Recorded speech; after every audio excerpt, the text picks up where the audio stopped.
Hello everyone, my name is John Barker117, and this is a bit of a different type of video. You see, the new Hearts of Iron 4 DLC, Gotterdammerung, is releasing soon, and so Dev Diaries are coming out about it. And I wanted to make a video on the 4 Dev Diaries that did release, and have my blind reaction to them, but I got caught up in some personal life, and I wasn't able to. So, starting with the next Dev Diary, which comes out on October 21st, I will be doing a blind reaction and even a blind reaction with some other YouTubers, which I think is going to be really cool, so be sure to like and subscribe for that. But today we are just going to go through the 4 Dev Diaries that have already come out, that being Austria, Special Projects, Hungary, and Historical Germany, and we're going to get my ideas and thoughts on it. I've already read these, but it's been a while since I read them, so you'll still get some John Parker reaction lore. Yeah, so Austria was the first nation, and as we can see here, our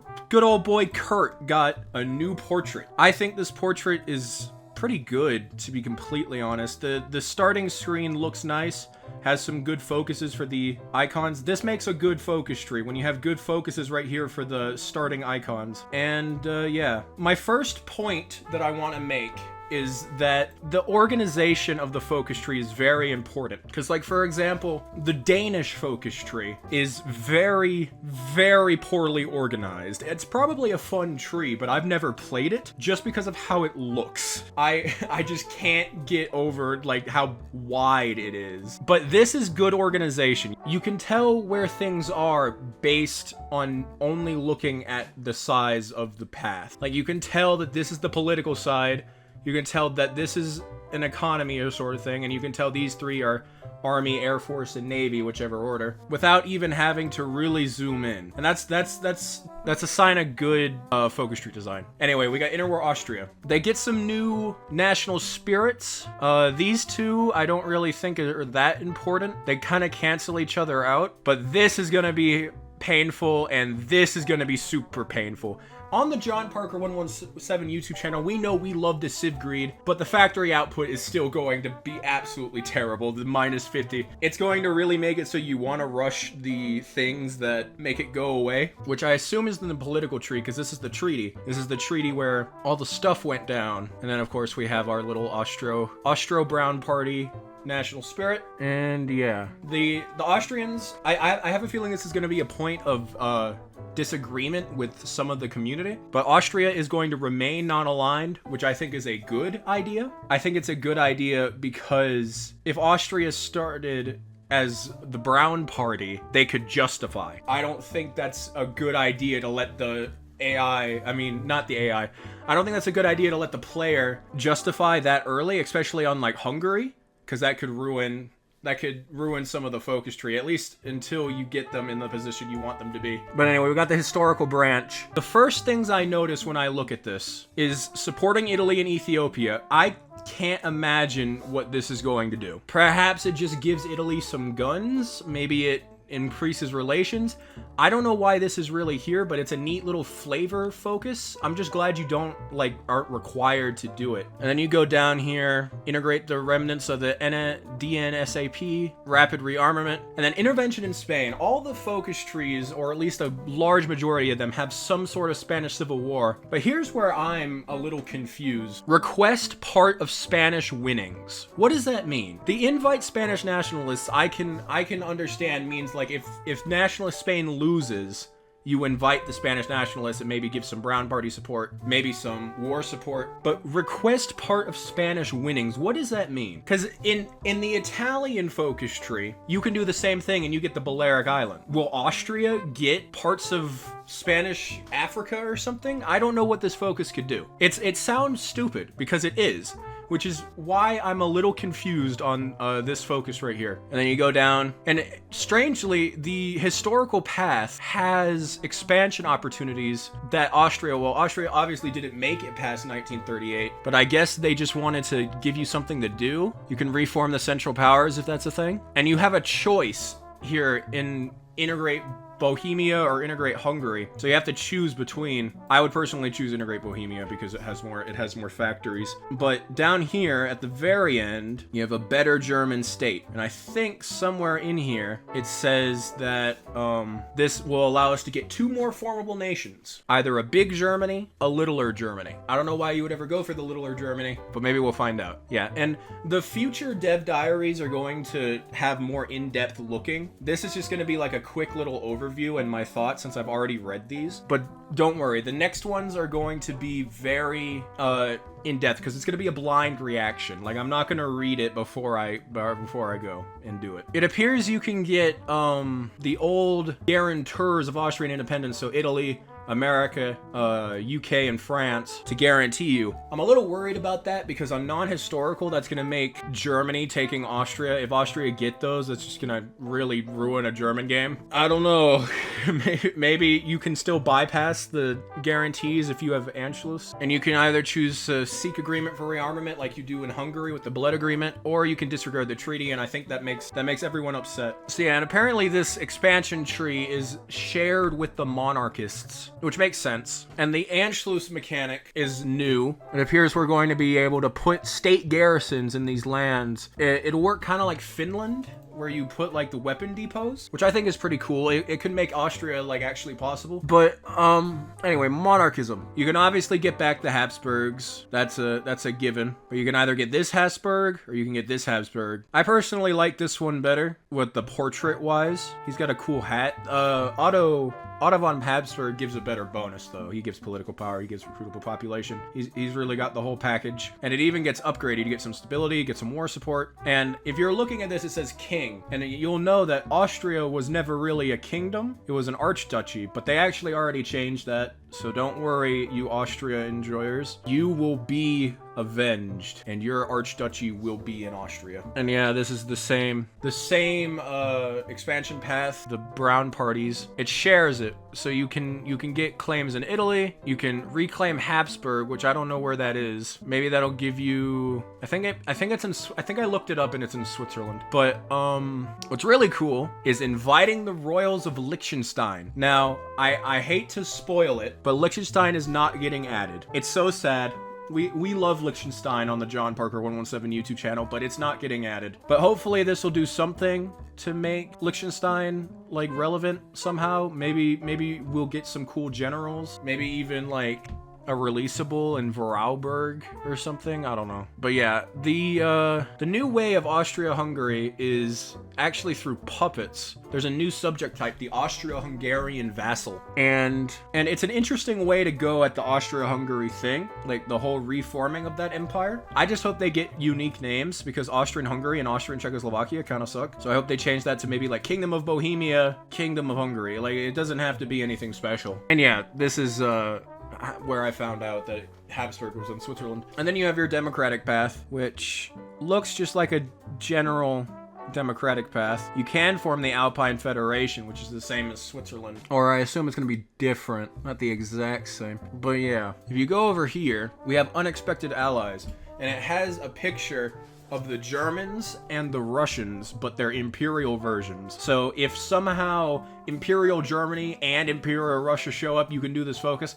It's a little goofy, but I like it. This one looks more realistic with Turkey. I think that's Belgium, France, Greece, and is that Hungary? You can get Kurt as the leader of your democratic nation, which is cool because he's kind of a Chad, you know? He's got that Chad face. But you can get these guys. And the dreaded surrender limit bonus. Any surrender limit over 20% bonus and you're not capitulating ever. So this is halfway there. So I don't know how I feel about that. The Danubian Federation, it's going to unlock a new joint focus tree like the Nordics have, which I think would be pretty cool. I believe it shows up in the Hungary Dev Diary, so we're going to see that. Then you have your communist branch. It doesn't look like anything that interesting besides the Union of Danubian Socialists. That could be a formable or at least a cosmetic change. That's my interest. And you have another Spanish Civil War, so you can support the Republicans. This focus is never getting, the Republicans never win. And I doubt as Austria you could make that happen. But yeah, it appears to do communism, you need to go through a civil war unless you have above 60%. But is the time that it's going to take to get 60% worth it? You have Germany breathing down your neck. I don't know. We're going to have to find out. In the military, in the industry, looks pretty nice. You get some oil down here. I hope it's not like a Somme oil and you get like 3. That would be incredibly funny for a 70-day focus. But yeah, we got our little Air Force tree. I'm liking these icons. They're pretty cool. And then secret rearmament, just like Hungary. And then we got some army defense, army maneuver. We're gonna get an army maneuver in Austria. That's pretty good. And the field marshal is harsh and has brilliant strategist, which is always nice to see. Brilliant strategist. And we got our little navy tree that no one's ever gonna do. But it's still nice to see a navy tree for a landlocked country. And we end it with some cool little unit models. They got their little blue capes. That's kind of cool. And I got our Austrian triangle planes. And yeah, that's it.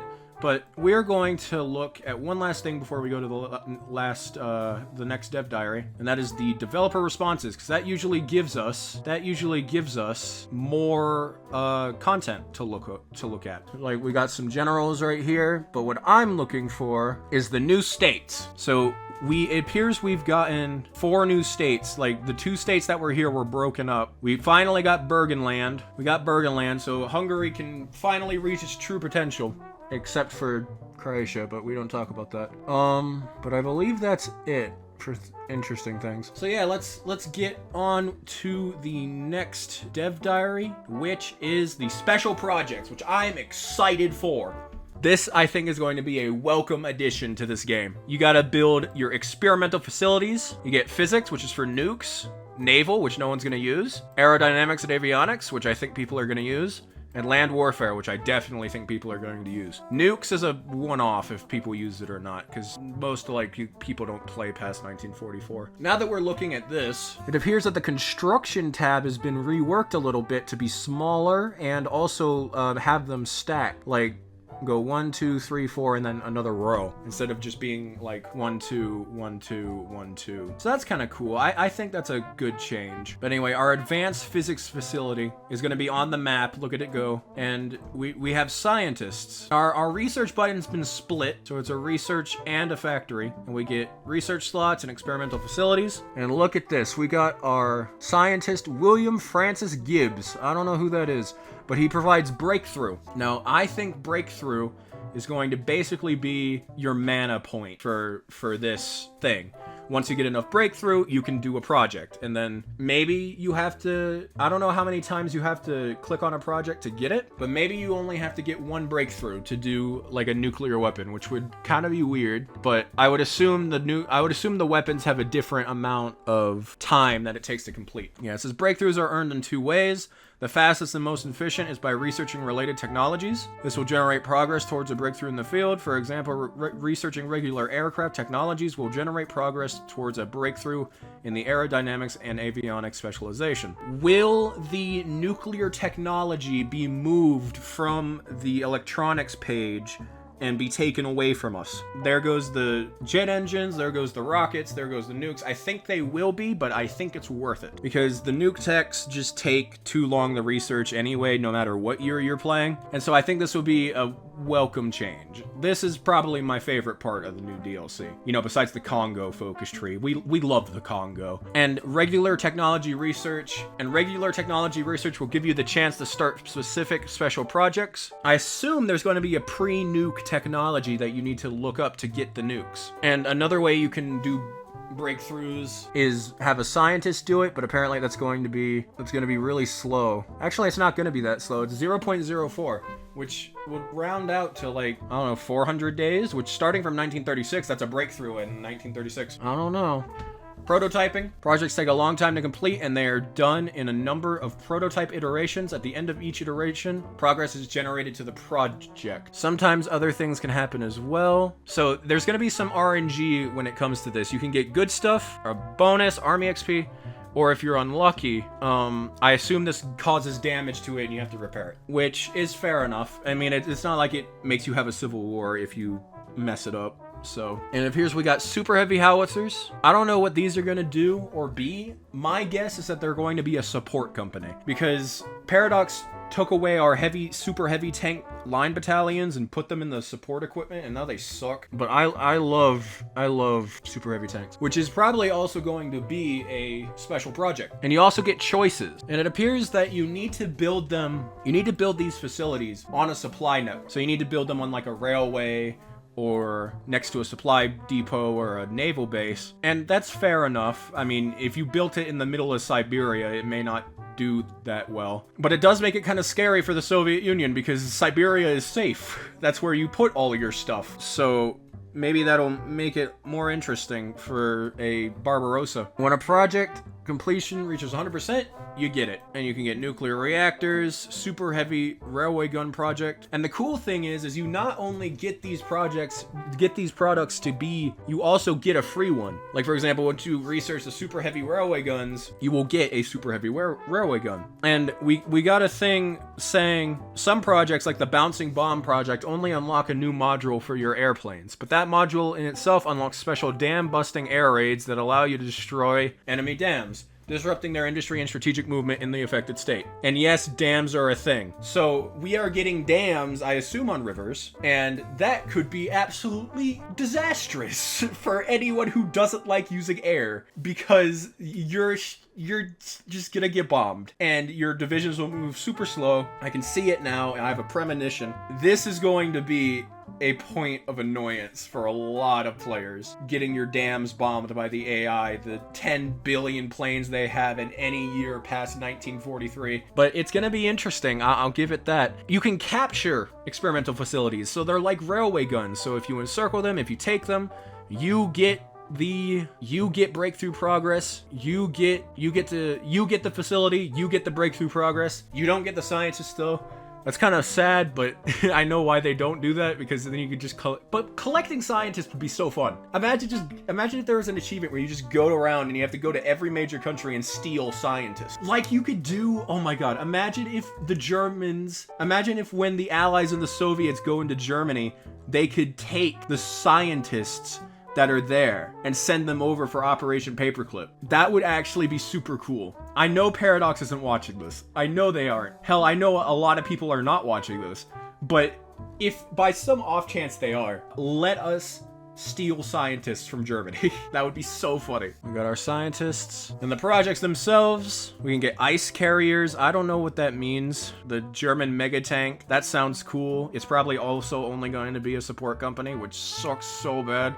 I don't know why they give them models. They give these tanks models, but then they only make them support companies. I don't get it. We got super heavy howitzers, parasites, mothership aircraft. I don't know what that is. Land cruiser, helicopters. We are getting helicopters in HOI4. I don't know what they're going to do. I don't know what helicopters are really for, but they're helicopters. It's gotta be a banger. It's gotta be a banger if you have helicopters. You get modules like the flamethrower tank. This is something that broke my heart. Flamethrower tanks are now being moved to a special project. You know, on the John Parker 117 YouTube channel. If I don't say it that much, but it's been a recent development, my love for flame tanks. But flame tanks are my second love, right to Civ greeting. And then you can get the Earthshaker bomb, the anechoic tiles, I don't know what that means, nuclear reactor, and then the V3 rocket, of course, the cruiser and midget submarine. If someone buys this DLC and the first thing they do is do the midget submarine, I might find them. We get a new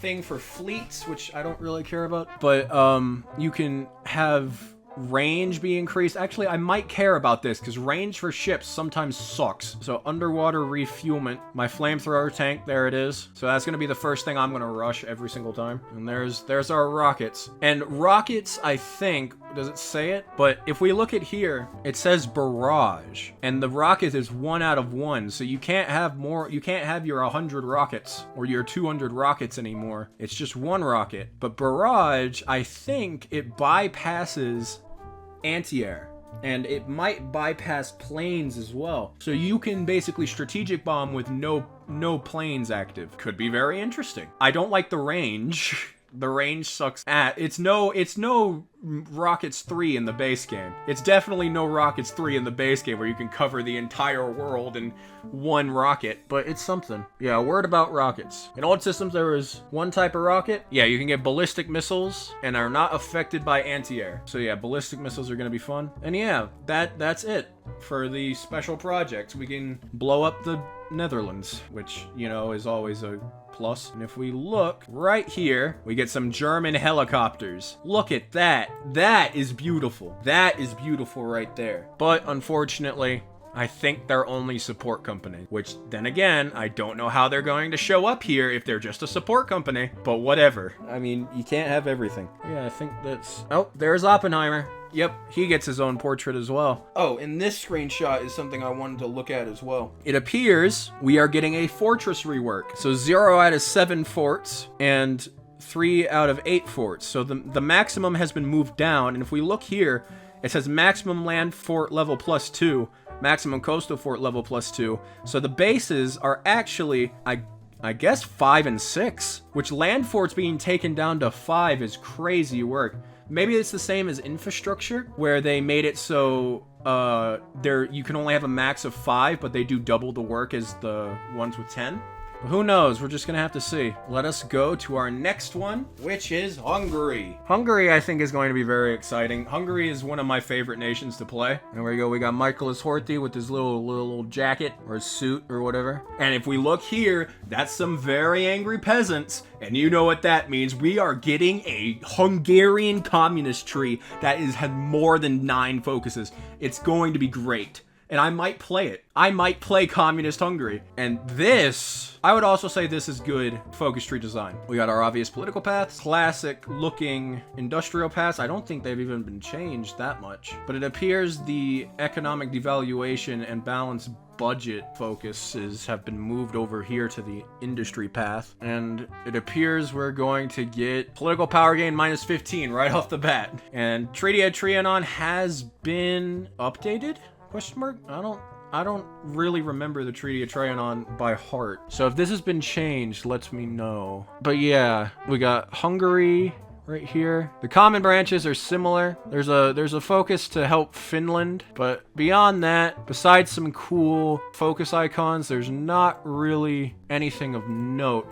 Besides this one, could be interesting. Sailing the Danube. This could be like Paraguay, where they have their river navy bonus that makes them impossible to kill. At least if you're playing Peru, like I was. We get some Turkey-like decisions where you spend political power and you get factories. I personally didn't like this with Turkey. I mean, it was fine once you got to like 1943, you could just use it and be whatever, but it wasn't really an early game thing, which I think it was trying to be. It appears that it's also trying to be an early game thing here with Hungary. So maybe it'll work out. Maybe it'll work out. Historical branch. We've gotten a lot new focuses for Hungary. The Rome protocols have been moved over here. And if we go down here, demand Carpathian Ruthenia, that's still here if that was here before. Yeah, nothing that interesting. Besides proclaiming Greater Hungary, which I think gives cores now. Yeah, look, we get a new color as Greater Hungary, which is magical. And whatever this is, what is this little decision? I certainly don't know. But anyway, the Brown Party path. Oh, and that's another thing. Hungary is going to be neutral now. If they're going to be non-aligned. It says it somewhere in here. But they're going to be non-aligned now. And I don't know how I feel about that, because if they're always non-aligned, you won't be able to justify on them. It went like usually you can. Like usually if you're playing, let's say Turkey, for example, and you invade Greece and then you invade Yugoslavia, and then usually Hungary is Brown Party, so you can invade them without getting guaranteed. Now you can't do that before they join the Axis, because they'll just be neutral and they'll get guaranteed. So that has kind of ruined Turkey players and a lot of other players who want to just invade Hungary. But who knows? We got this guy. I don't know who this guy is. I'm not Hungarian. And then here's our monarchist path. There are a total of 5 different monarchists. You can get 5 different blokes to lead your nation. And I think that's kind of cool. You can get Otto, like usual. You can get another Habsburg. You can get the old bald guy who grew hair. And Karl V Wilhelm. And Brown Party King, as always, just leads to the normal Germany path and the normal Greater Hungary path, blah, blah, blah. Except you get another focus that gives militia units, which is cool, I guess. But this is something. You can make Horthy into your king. King Horthy. It doesn't really have any cool formables. Establishing a new dynasty will make a cosmetic tag or something, but Horthy himself can lead your nation as a king. Or his son, who I don't know who that is. Yeah, but if you take a democratic king, the Brown Party people will attempt to rise up against you, which is no good. So you have 420 days, which is pretty good. You'll be able to get rid of it, I think. But it will cost a lot of political power. And then Habsburgs, you get 1 Habsburg. And down here, if you do Revenge for the Brusilov Offensive, you can establish a Ukrainian kingdom, which is cool. I like Reichskommissariat whenever they show up. Now, yeah, this is cool. This is the real Habsburg path. So we got the triple monarchy.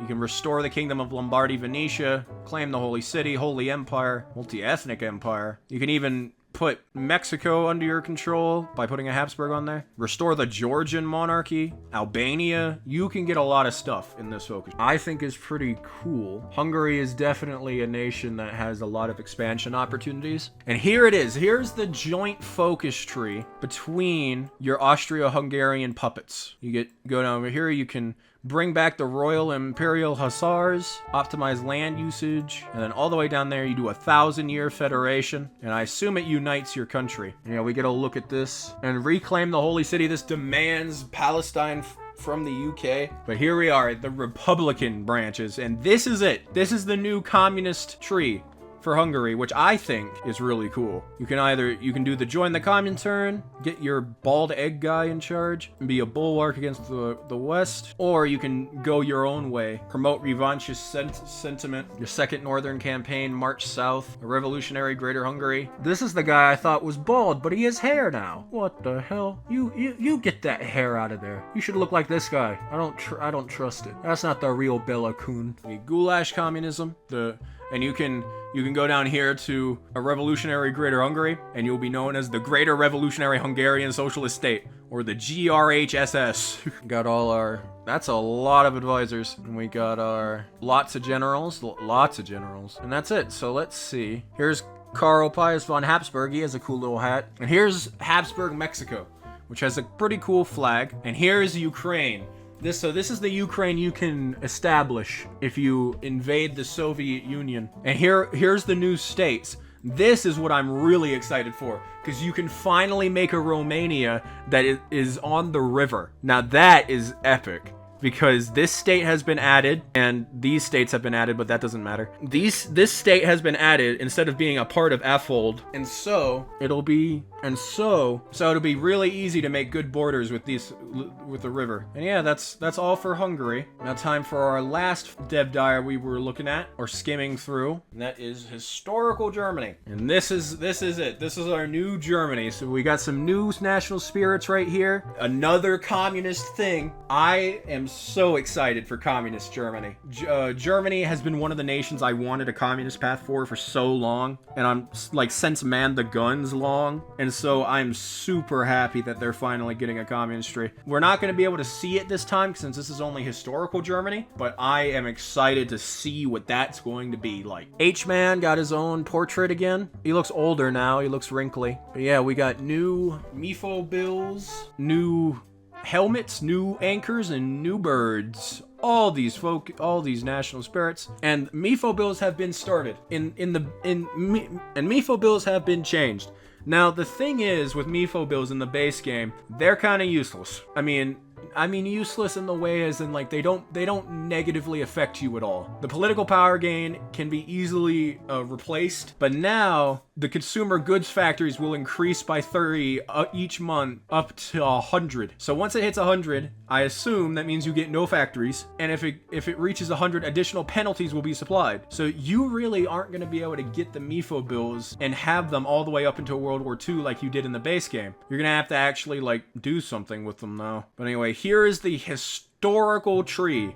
And golly, this is large. Once again, good focus distribution. But here's a new thing. The inner circle. I assume this means you could put 3 blokes to be under you, and then they'll go down and they'll do these focuses. And they'll do these focuses, and then at the very end, you can choose a strong successor or loyalty to the Führer. I assume a strong successor makes it so maybe Hitler actually dies in this game. Like in this, maybe they'll make it so Hitler dies in like 1950 if he does, and then you get a strong successor for him. Or this loyalty to the Führer will probably just give you short-term bonuses. Maybe even if choose a strong successor and Hitler dies, you go through a civil war or something. So it's choices. It's another new system that they won't talk about it since it's for another Dev Diary that's coming soon. The military and industrial branches are the same. It appears that our KDF wagon and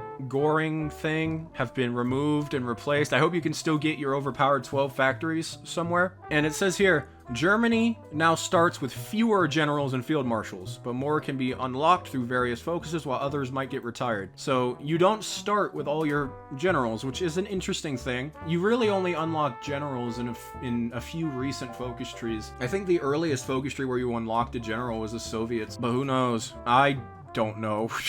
I've said that a lot this video.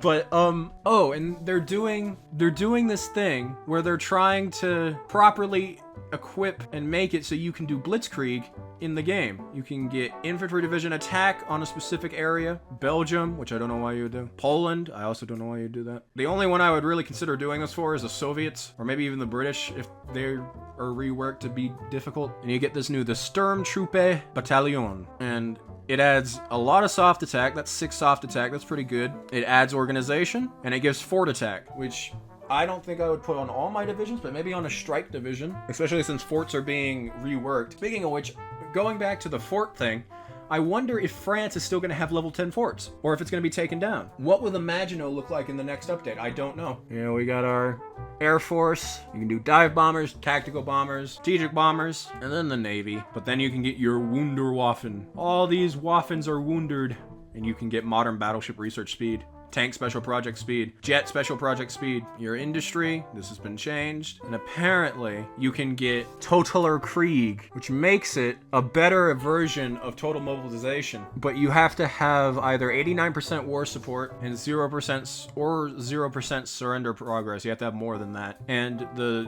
enemy has to have 50% of your factories or more. So this is really good. You'll definitely want to do that. And I didn't see this, but it appears autarky now locks free trade and export focus, so no more free trade Germany, which is sad. I miss my free trade Germany already. And then prioritize economic growth. This path will ruin your economy. But fear not, because down the line you can rebuild it stronger than ever. In pure numbers, you'll get more factories from this path, but they take longer to come by. You'll even get more building slots, leaving room for even more factories. So yeah, recovering economy is a big oopsie right here with the 75% consumer goods. I don't think anyone is going to choose this, especially since it's locked behind certain technologies, getting rid of it. I don't know, buddy. But anyway, now it's time for the political branches. And they come with historical frames so you know what you're doing. But I would assume all HOI4 players know what they're doing when it comes to Germany's expansion path. Well, let's see. Now this is what I'm really excited for. Anti-Comintern Pact, you go down here, you can either befriend Japan or befriend China. And when you befriend China, Qingdao is no longer a Imperial German only activity. You can get it back with the power of friendship with the Chinese, and you can ally Chiang Kai-shek, and you can do this focus, which I don't know what it does, but it's cool. But over here, reclaim former African colonies, Middle Africa, and create Asian Reichskommissariats. That means Reichskommissariats are getting updated, and we're getting more. Finally. Because Reichskommissariats in the base game are terrible. They just kind of suck. I want more. I want my Moscow win. I want my Turkestan. I want my Sibir. I want it all. Alliance with the USSR now expires after 2 years, which I don't think makes it worth it anymore, which is a shame, because it was really funny when it existed, but it makes sense, I guess. And if we look, I can't see where they're making European Reichskommissariats now. It looks support a coup in Liechtenstein. Hopefully that means Liechtenstein gets something. But down here, influence in South America, shatter American hegemony, and establish protectorates in America. That's gonna be fun. I really think that that's going to be fun. The SS has a new thing now. I hope doesn't get any controversy. You get your Mayos, you get your stuff, tank designers, and that's it. Let's see if there's anything cool. Let's see if there's anything cool in the dev replies. Oh, new states. Okay, so if we look here, the Rhineland now has its historical borders, but beyond that, I don't think much has been changed. Maybe besides, I think Kiel has been split. Yeah, this state has been, I think this state is new. And I can't tell, is there a East and West Berlin in there? I hope there is. I really hope there is. A sneak peek of ahistorical Germany. This is large. Here's our communist tree. Here's our monarchist. I can't really tell, it's very blurry. But yeah. That was the latest 4 Dev Diaries for the Hearts of Iron 4 Gotterdammerung. Am I in the void now? I'm just lost with bitter loser. Why am I stuck here? Well, I wanted to end it on the title screen, but whatever. There's going to be some new Dev Diaries coming soon, and we are going to actually be doing it with people next time. And it's going to be our blind reactions, and we're going to talk about it together with some YouTubers. I want to save it as a surprise for the YouTubers that I'm going to bring on. So just stay tuned for that. And if you like this video, remember to like and subscribe, and I'll see you later.